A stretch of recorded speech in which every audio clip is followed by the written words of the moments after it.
Hello friends, welcome to your YouTube channel Science with Devesh. This is your friend, your teacher Devesh Kumar. In this series, we are discussing the science of class 8th and we are basically follow the NCERT book. ठीक है ना बेटा? I have already told you that whatever book you have, that also follows the NCERT pattern.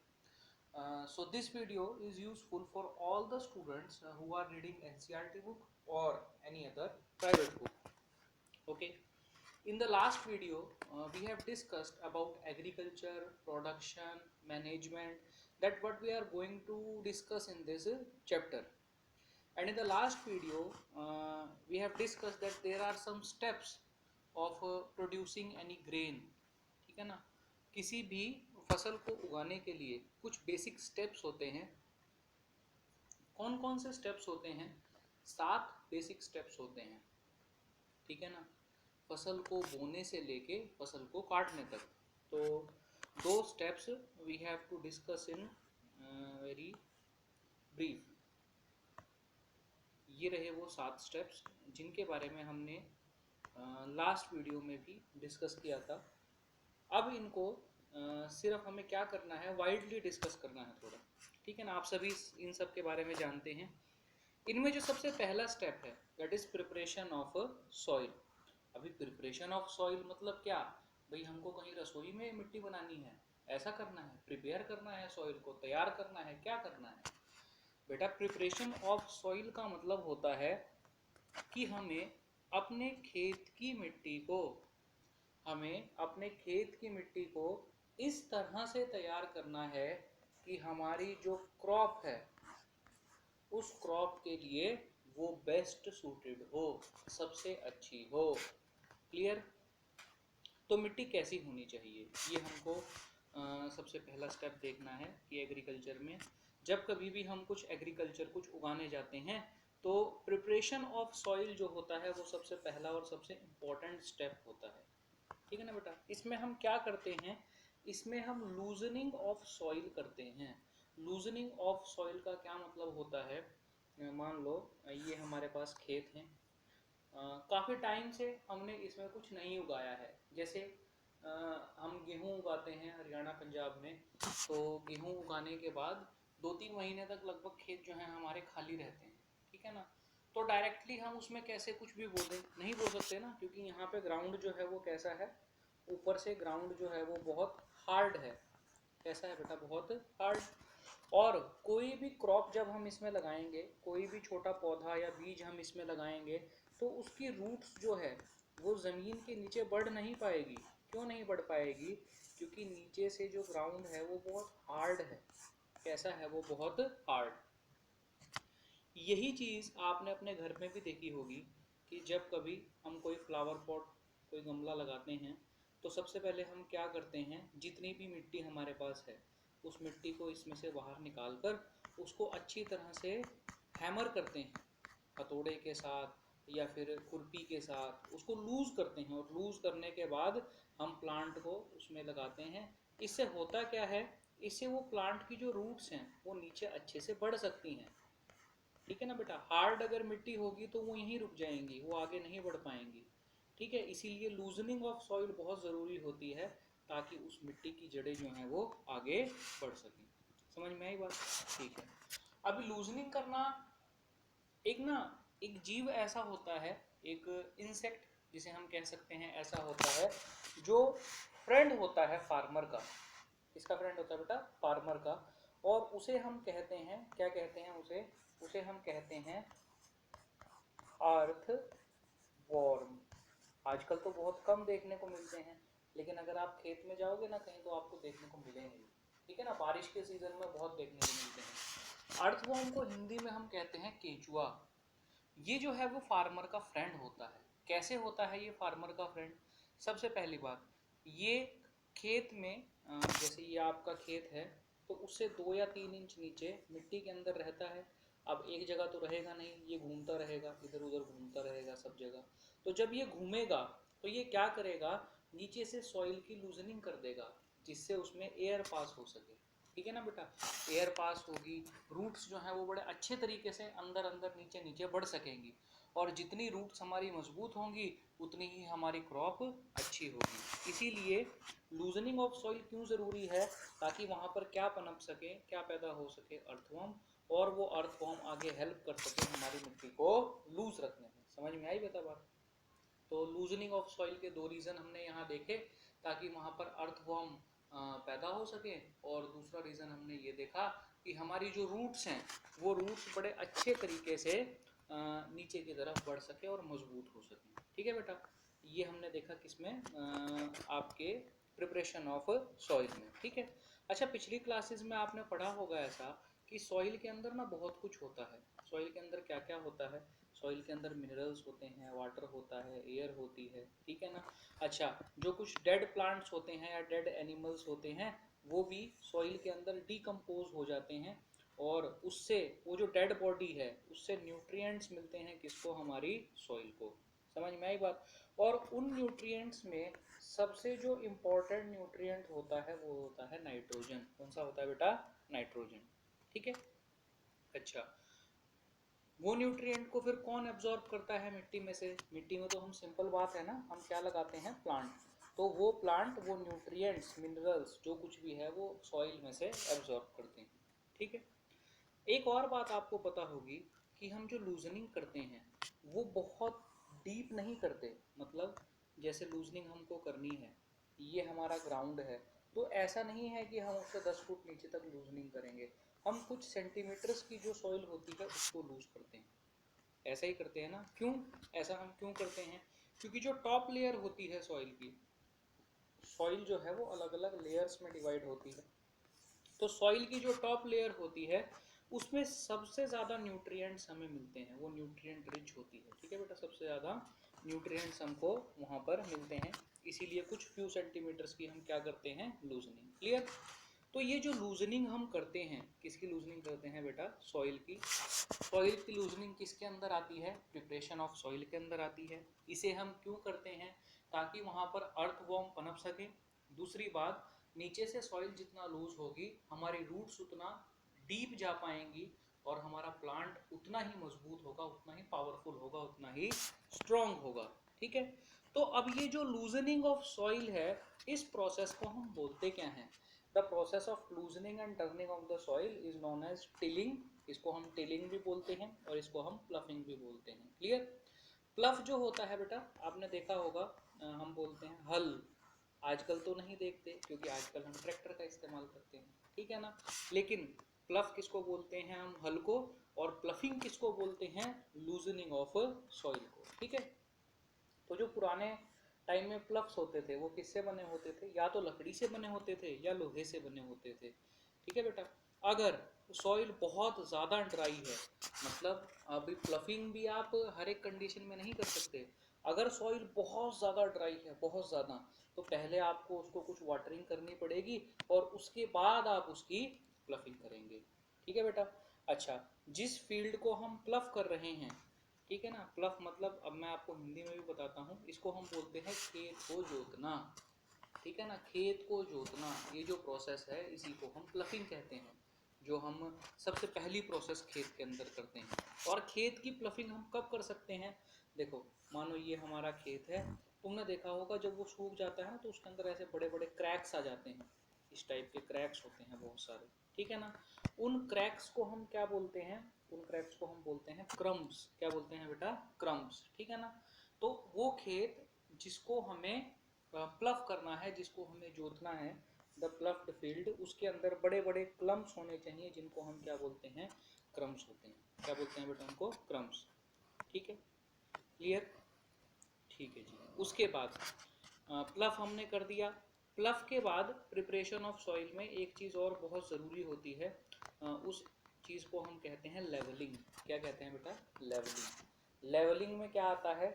मान लो ये आपका खेत है, अगर आपका खेत के अंदर जो मिट्टी है वो इस तरह से है, इस तरह से, तो क्या होगा? आप इसके अंदर कोई भी प्लांट लगाएंगे, अभी प्लांट की हाइट तो एक जितनी होगी ना सबकी, तो आप जब इसको वाटर देंगे तो सारा का सारा वाटर आके कहाँ इकट्ठा हो जाएगा? इधर इकट्ठा हो जाएगा। तो इधर वाले जो प्लांट्स हैं वो सूखने से खराब हो जाएंगे और इधर वाले जो प्लांट्स हैं वो डूबने से खराब हो जाएंगे। ठीक है, दोनों प्लांट्स हमारे क्या हो जाएंगे, खराब हो जाएंगे। इसीलिए हमें क्या चीज़ करना बहुत ज़रूरी होता है, हमें ये जो सॉइल है इस सॉइल की लेवलिंग करना बहुत ज़रूरी होता है। हमारी सॉइल जो है वो एक लेवल में होनी चाहिए, ताकि जब भी हम इसको वाटर दें, जब भी हम इसके ऊपर प्लांट्स लगाएं, तो वो सभी के सभी एक ही लेवल में आए। ठीक है। दूसरी बात, लेवलिंग करने के बाद लेवलिंग हम क्यों करते हैं, ताकि हमें इरिगेशन करने में आसानी हो। इरिगेशन क्या होता है, इरिगेशन होता है सिंचाई, खेत को पानी देना, इसको हम कहते हैं इरिगेशन। समझ में आई बात? ठीक है। अभी कई बार क्या होता है, तुमने ऐसा देखा होगा कि हम सॉइल की टिलिंग करने से पहले, प्लफिंग करने से पहले कई बार उसमें खाद भी डालते हैं। ठीक है। जैसे अगर किसी को ऐसा लगता है कि मेरा खेत बहुत कमज़ोर है, तो वो उसके अंदर ऐसे प्लांट्स को ग्रो करवाता है 15-20 दिन के लिए जिनके अंदर बहुत ज़्यादा न्यूट्रिएंट्स होते हैं। ठीक है। मैं तुम्हें एक देसी भाषा में बताता हूँ कि हमको हमारे यहाँ पर उस प्लांट्स को ढोंचा बोलते हैं, ढोंचा। वो उसका लोकल लैंग्वेज में वो नाम है उसका। ठीक है ना। तो उससे क्या होता है, सॉइल की जो नाइट्रोजन कैपेसिटी है वो बढ़ जाती है। ठीक है बेटा। चलो उसके बाद हमें क्या करना होता है, एग्रीकल्चर इम्प्लीमेंट्स हमारे कुछ होते हैं, वो देखो क्या क्या होते हैं। सोइंग करने से पहले ये नेसेसरी होता है कि हमारे ग्राउंड में, हमारे खेत में कोई भी क्रैक्स ना रहें। ये हमने देख लिया। उन क्रैक्स को हम क्या बोलते हैं, क्रम्स बोलते हैं। ठीक है ना। अब ये जो हमें क्रैक्स दूर करने हैं, हमें प्लफिंग करनी है, ये हम अलग अलग टूल्स की हेल्प से करते हैं। ठीक है ना। तो उनमें जो हमारे सबसे मेन टूल्स होते हैं वो होते हैं प्लफ, हो और कल्टीवेटर। ठीक है बेटा। तो सबसे पहले हम देखते हैं प्लफ क्या होता है। प्लफ तो हम किसको कहते हैं, हल को बोलते हैं। किसको बोलते हैं बेटा, हल को। ठीक है। ये इस तरीके से पहले अरेंजमेंट होता था जिसमें बैल की हेल्प से क्या किया जाता था, हल, बैल को हल में बांधा जाता था। The oxes are to be fitted in the what pluff, and then the process of pluffing starts when they walk around the field। ठीक है ना। अब ये देखो हल के अंदर क्या क्या है, ये तो इसकी शाफ्ट है जो सपोर्ट के लिए है। ठीक है। अच्छा, ये इसका मेन पार्ट है जो धरती के अंदर, फील्ड के अंदर कट जाता है और वो जो क्रैम्प्स हैं, क्रम्प्स हैं, उनको ये ख़त्म कर देता है। ठीक है बेटा। तो एक ये हमारा प्लफ है। ठीक है। अब ये सब हम जानते ही हैं कि प्लफ को हम आज से तो इस्तेमाल कर नहीं रहे, इसको हम एंशियंट टाइम से, बहुत पुराने समय से इस्तेमाल कर रहे हैं। ठीक है। किस किस लिए इस्तेमाल करते हैं, टिलिंग करते हैं सॉइल की, फर्टिलाइज़र ऐड करते हैं, वीड्स यानी जो कीड़े हमारे लग जाते हैं उसको रिमूव करते हैं, और सॉइल की टर्निंग करते हैं। टर्निंग मतलब जो मिट्टी नीचे है वो ऊपर आ जाती है, जो ऊपर है वो नीचे चली जाती है। समझ में आई बात? इसको पहले हम कैसे करते थे, पेयर ऑफ बुल्स या फिर अदर एनिमल्स जैसे हॉर्सेस और कैमल्स, इनकी हेल्प से करते थे। लेकिन ज़्यादातर हमने ऐसा ही देखा है कि बुल्स का हम इस्तेमाल करते थे, बैल का हम इस्तेमाल करते थे। इसमें एक आयरन की स्ट्रिप होती है जिसे प्लफ शेयर कहते हैं, जो धरती में गड़ी रहती है। एक लॉन्ग वुड का हैंडल होता है जिसे हम प्लफ शाफ्ट कहते हैं। समझ में आई बात? तो उसकी एक एंड जो है वो बुल की नेक जो होती है उस पर रख देते हैं, और जो दूसरा एंड है वो हम फील्ड में लगा देते हैं। क्लियर? क्लियर है ना बेटा? पहले ये जो प्लफ शाफ्ट होती थी ये वुड की होती थी, लेकिन आजकल प्लफ शाफ्ट हम आयरन की इस्तेमाल करने लगे मॉडर्न टाइम में, क्योंकि आयरन की प्लफ शाफ्ट जो है वो ज़्यादा एफिशिएंट होती है, वो हमारा काम ज़्यादा आसानी से कर देती है। ठीक है। उसके बाद हमारे पास आता है हो। ठीक है ना। हो क्या है, ये भी देखते हैं, क्योंकि अगर हमने प्लफ देखा तो हो भी देखना पड़ेगा। हो एक ऐसा टूल है जिससे हम क्या करते हैं, अपने वीड्स को रिमूव करते हैं। ठीक है ना। और उससे हम लूजनिंग ऑफ सॉइल भी करते हैं। ठीक है ना। वीड्स क्या होते हैं, जो भी हमारे कीड़े खरपतवार जिसको हम बोलते हैं, खेत में जो अननेसेसरी आ जाते हैं उनको हम वहाँ से रिमूव करते हैं। ठीक है। क्या शेप होती है इसकी, तो ये हम देख सकते हैं, ये हमारी हो की शेप होती है। ठीक है ना। इसको एनिमल्स खींचते हैं। ये हमारा ग्रिप होती है जिसको हम पकड़ते हैं, हैंडल है। ये बीम या रॉड है, और ये वो पार्ट है जिसको हम ज़मीन में लगाते हैं। ठीक है ना। अब देखो आजकल ये जो प्लफ हमने देखा, उसी का मॉडर्न जो रूप है, उसी का जो मॉडर्न पिक्चर है वो क्या है, कल्टीवेटर। अब हम ट्रैक्टर लेते हैं और ट्रैक्टर के पीछे इस टाइप से कल्टीवेटर लगा देते हैं। जैसे प्लफ में तो इस टाइप की एक ही प्लफ शाफ्ट होती थी, इसमें मल्टीपल्स प्लफ शाफ्ट होती हैं, जिससे हमारा खेत जो है वो प्लफिंग की प्रोसेस जल्दी कंप्लीट हो जाती है। ठीक है ना। कल्टीवेटर को हम कहाँ लगाते हैं, कल्टीवेटर को हम ट्रैक्टर में लगाते हैं और फार्मर उसको चलाता है। इससे मेहनत भी बचती है और टाइम भी बचता है, ये प्रोसेस हमारी जल्दी हो जाती है। क्लियर। तो सबसे पहली प्रोसेस हमने देखी, और इस प्रोसेस में हमने क्या देखा, इस प्रोसेस में हमने देखा कि हम प्रिपरेशन ऑफ सॉइल कैसे करते हैं। अब प्रिपरेशन ऑफ सॉइल कर दी, सॉइल को प्रिपेयर कर दिया। सॉइल को प्रिपेयर करने के बाद हमारा जो सेकेंड स्टेप आता है वो आता है सोइंग। क्या आता है बेटा, सोइंग।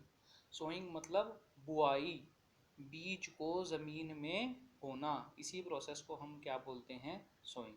ठीक है। सोइंग करने से पहले जो इम्पोर्टेंट बात है, जो हमें ध्यान रखनी होती है, वो क्या रखनी होती है कि हमारा जो सीड है, हमारा जो बीज है जिसको हम बो रहे हैं, वो बहुत अच्छी क्वालिटी का होना चाहिए। ठीक। अगर ये सीड हमारा अच्छी क्वालिटी का नहीं होगा तो इससे क्या होगा, हमारी जो क्रॉप्स हैं वो भी अच्छी नहीं आएगी। तो सोइंग करने से पहले it is very important for us to know that the seed we are sowing in the field should be of good quality, clean and healthy. ठीक है ना। उसकी वैरायटी जो है वो बहुत अच्छी होनी चाहिए। क्लियर। ये करने के कुछ मेथड हैं, कुछ टूल्स भी हैं, वो हम देखेंगे। क्या ऐसे भी कुछ सीड्स होते हैं जो वाटर के ऊपर फ्लोट करते हैं, या फिर सीड को हमें ज़मीन में बोना होता है। ठीक है ना।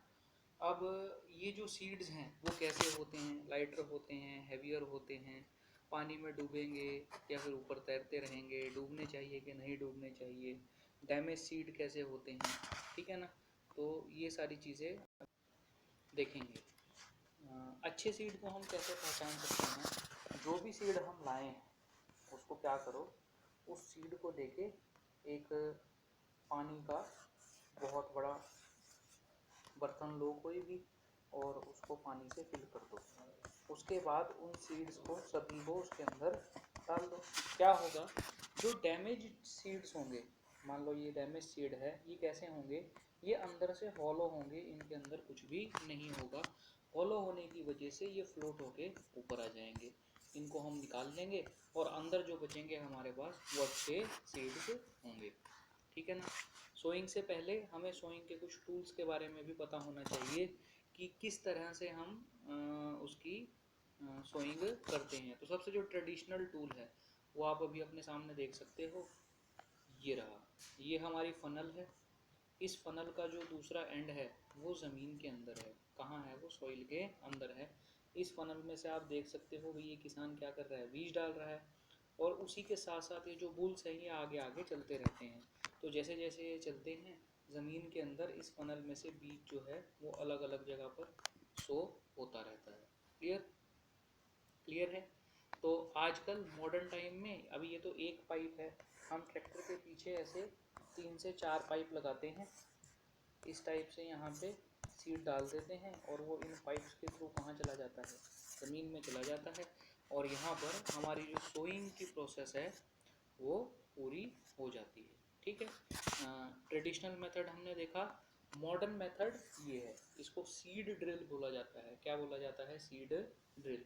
इस पाइप के थ्रू हम यहाँ पे सीड डालते हैं, और उसके बाद वो इसके अंदर रोटेट होके इनके थ्रू कहाँ चला जाता है, अर्थ के अंदर। ठीक है ना। Nowadays the seed drill is use for sowing with the help of tractor. इसको हम ट्रैक्टर पे लगाते हैं। ठीक है ना। तो जो ट्रेडिशनल हमारा टूल था उसको हम कहाँ पर लगाते थे, उसको हम बुल्स के साथ ज्वाइन करते थे। ठीक है ना। अब इससे फ़ायदा क्या होता है, जितने भी सीड्स होते हैं वो इक्वल डिस्टेंस पे लगते हैं और इक्वल डेप्थ पे लगते हैं। ठीक है ना। जो प्लांट्स भी बाहर निकल के आते हैं वो भी अच्छे होते हैं। फिर इससे क्या होता है, डेप्थ होने की वजह से जो हमारे बर्ड्स हैं, वो यहाँ से इनको खाते नहीं हैं। नहीं तो अगर सीड ऊपर ही रह जाएं तो हमारे बर्ड्स जो हैं उनको खा जाते हैं। तो उससे भी इसकी प्रोटेक्शन होती है। फिर टाइम और लेबर तो बचता ही है अगर हम कुछ भी काम मशीन से कर रहे हैं, ठीक है ना। अब ये डिस्टेंस रखना क्यों ज़रूरी होता है, क्योंकि अगर हम दो प्लांट्स के बीच में अप्रोप्रिएट डिस्टेंस नहीं रखेंगे, अच्छा डिस्टेंस नहीं रखेंगे, तो क्या होगा, ये अच्छे तरीके से ग्रो नहीं कर पाएंगे, इनको प्रॉपर जगह नहीं मिलेगी। इसीलिए डिस्टेंस मेंटेन करना बहुत ज़रूरी होता है ताकि प्लांट को सफिशिएंट न्यूट्रिएंट्स मिल सकें, सफिशिएंट सनलाइट मिल सके, सफिशिएंट वाटर मिल सके, जिसकी वजह से वो अच्छे तरह से ग्रो कर सके। तो इसलिए सोइंग करते टाइम हमें ध्यान रखना है कि वहाँ पर ओवर क्राउडिंग नहीं होनी चाहिए, ठीक है। So this is done for today. The next steps we will discuss in the next video. If you like the video, then please hit the like button, share it with your friends, and subscribe the channel. Thank you very much.